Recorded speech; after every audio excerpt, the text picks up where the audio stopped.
Pemirsa, indeks harga saham gabungan Bursa Efek Indonesia hari ini diperkirakan bergerak melemah. Apa saja yang menjadi faktor yang mempengaruhi pergerakan indeks dan bagaimana perkembangan harga komoditas? Kita bergabung bersama Mercy Wijaya langsung dari studio Bursa Efek Indonesia. Mercy, di belakang Anda saya lihat indeks ternyata menguat, tapi sangat tipis ya. Ini apakah penguatan ini akan permanen atau ini memang technical rebound semata? Bagaimana Mercy? Ya, Leo dan pemirsa, kami melihat bahwa penguatan pada indeks harga saham gabungan ini masih rawan aksi profit taking melihat hari ini harga batu bara di pasar internasional anjlok sampai 11% dan memberatkan kinerja saham sektor energi. Selain itu, pelaku pasar juga masih mewaspadai bagaimana kondisi inflasi di masing-masing negara yang akan mempengaruhi kebijakan masing-masing bank sentral. Kalau kita lihat, Leo, pagi hari ini pergerakan indeks harga saham gabungan menguat tipis 0,2% ke level 6.846, salah satunya ditopang oleh penguatan saham-saham perbankan.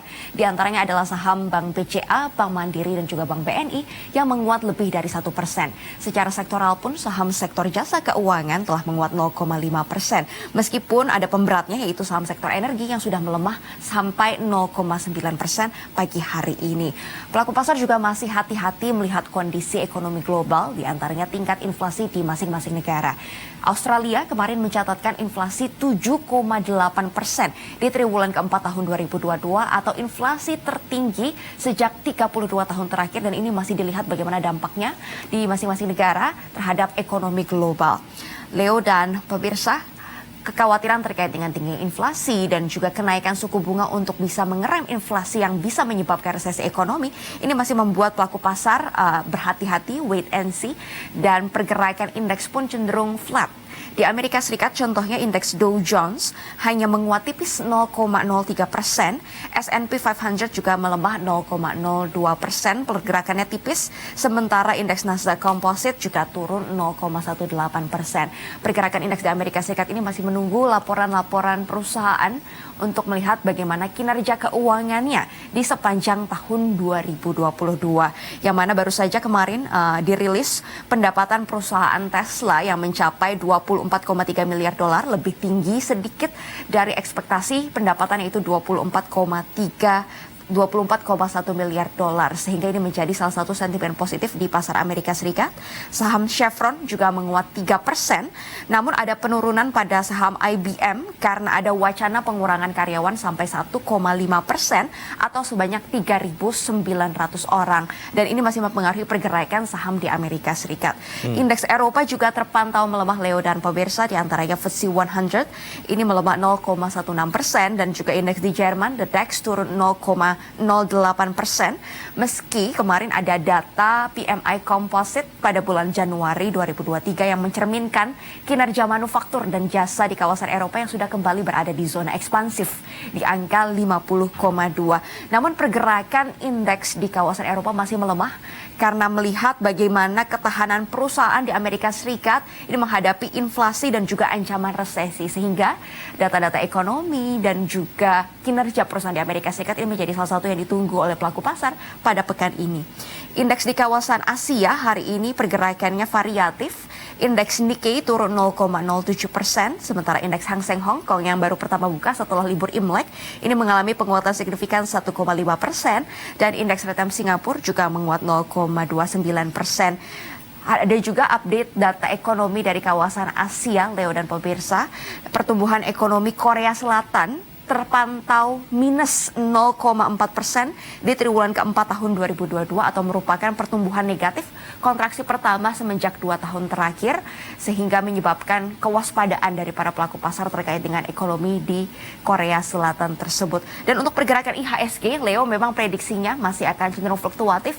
Secara tren masih sideways atau flat antara 6.745 sampai 6.937. Leo.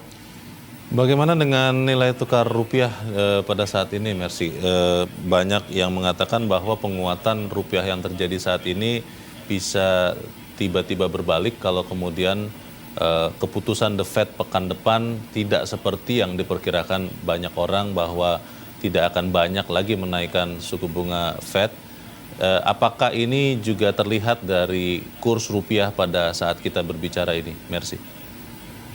Ya, Leo, memang saat ini perhatian pelaku pasar tertuju pada FOMC meeting Bank Sentral Amerika Serikat yang akan diadakan pekan depan tanggal 1 Februari 2023. Yang mana prediksinya The Fed akan menaikkan suku bunga 25 basis poin dari posisi saat ini di 4,25 sampai 4,5% akan dinaikkan 25 basis poin ke level 4,5 sampai 4,75%. Namun memang menjadi pertanyaan bagaimana arah kebijakan The Fed ke depannya, ini jadi salah satu yang dinanti karena beberapa pejabat The Fed meyakini bahwa kenaikan suku bunga acuan di tahun 2023 ini secara total bisa mencapai 75 basis poin. Ini lebih tinggi dari perkiraan pelaku pasar, yaitu hanya ada kenaikan 50 basis poin. 50 basis poin, dan ini akan menjadi salah satu sinyal juga bagaimana arah kebijakan, arah pergerakan nilai tukar rupiah dan juga dolar Amerika Serikat. Sementara kalau kita lihat nilai tukar rupiah pagi hari ini melemah 0,08% di level 14.937 rupiah per dolar, dan dolar indeks atau dolar Amerika Serikat ini terpantau fluktuatif di angka 101,617.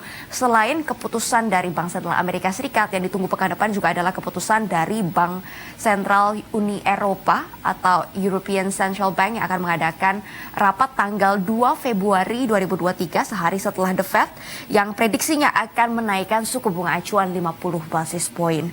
Sehingga pergerakan nilai tukar rupiah diprediksi masih akan fluktuatif jelang pengumuman dari The Fed dan juga Bank Sentral Uni Eropa. Sementara pergerakan harga emas COMEX menguat tipis 0,05%, seharga $1.960 per troy ounce, dan harga emas antam dalam negeri melemah 0,48%, seharga Rp1.035.000 per gram. Dan harga minyak mentah dunia, Leo, hari ini kembali menguat, WTI menguat 0,4%, seharga $80 per barel, dan minyak jenis Brent menguat 0,19%, seharga $86 per barel, karena persediaan minyak mentah Amerika Serikat ternyata lebih kecil dari ekspektasi selama satu pekan terakhir. Hanya ada tambahan stok minyak 533.000 barel sepekan terakhir jika dibandingkan dengan ekspektasi kenaikan mencapai 1 juta barel selama satu pekan terakhir, sehingga menyebabkan kenaikan terhadap harga minyak mentah dunia. Kami akan terus pantau bagaimana pergerakan harga komoditas, nilai tukar rupiah, dan juga pergerakan IHSG sampai penutupan perdagangan sore nanti. Dan namun demikian laporan kami dari Studio Bursa Efek Indonesia. Leo, kembali ke Anda di studio. Baik, kita ikuti bersama nanti pergerakan baik bursa saham maupun nilai tukar rupiah saat ini. Terima kasih Mercy Wijaya melaporkan langsung dari Studio Bursa Efek Indonesia.